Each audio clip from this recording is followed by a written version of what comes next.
Hello दोस्तों, आज मैं आपको जापान के अर्बन लेजेंड हॉरर स्टोरी के बारे में बताऊंगा, जिसने 1970 से 80 के दशक में जापान के कई शहरों में तहलका मचा दिया था, जिसके कारण बच्चों को स्कूल में जाना मुश्किल हो गया था।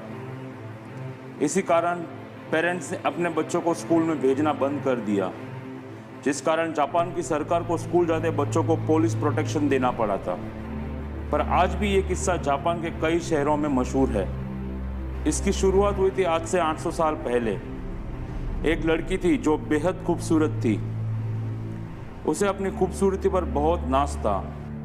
उस वक्त जापान में काफ़ी युद्ध हो रहे थे और ऐसे ही एक हादसे में एक समुराई ने उस लड़की की जान बचाई और दोनों को एक दूसरे से प्यार हो गया।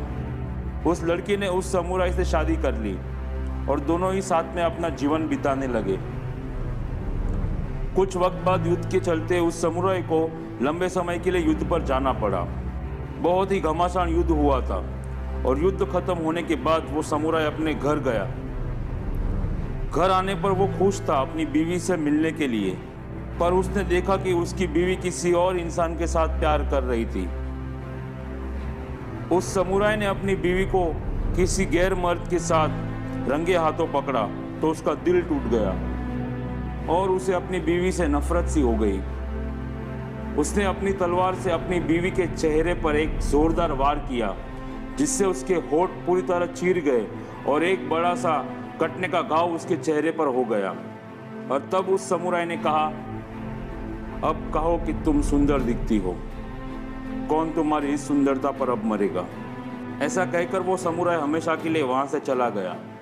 जब उस लड़की ने अपना ये हाल आईने में देखा तो वो चिल्लाने लगी और उसने एक कैंची से अपने आप को मार दिया। इसके बाद वो लड़की कई जगह पर लोगों को दिखाई देने लगी, जिसके चेहरे पर एक मास्क होता था और हाथ में एक कैंची। जापान में 1970 और 80 के दशक में कई शहरों की गलियों में जब भी कोई बच्चा या कोई जवान लड़का गुजरता तो वो लड़की उनके सामने आ जाती और उनसे पूछती, क्या मैं खूबसूरत हूँ?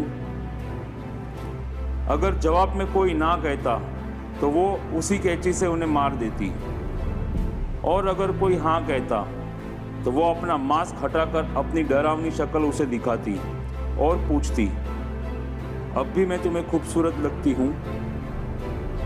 अगर कोई ना कहता तो वो उसे मार देती, पर इस पर भी कोई अगर हाँ कहता तो वो उस कैंची से बिल्कुल अपने चेहरे जैसा घाव जवाब देने वाले के मुंह पर कर देती, जिससे वो मर जाता। मतलब चाहे कुछ भी कहो, सामना करने वाले की मौत तय हो जाती है। ये घटना बच्चों और युवा लड़कों के साथ इतनी बढ़ने लगी थी कि जापान की सरकार को इसके बारे में सोचने पर मजबूर होना पड़ा। आज भी ये किस्सा जापान में मशहूर है, जिसे लोग कोचिसाके ओना के नाम से जानते हैं। आपको ये किस्सा कैसा लगा, प्लीज़ कमेंट करके ज़रूर बताइए। हम आगे भी आपके लिए ऐसे किस्से लाते रहेंगे, तो आप हमारे चैनल MRN हॉरर टेल्स के साथ जुड़े रहिए। तब तक के लिए गुड बाय।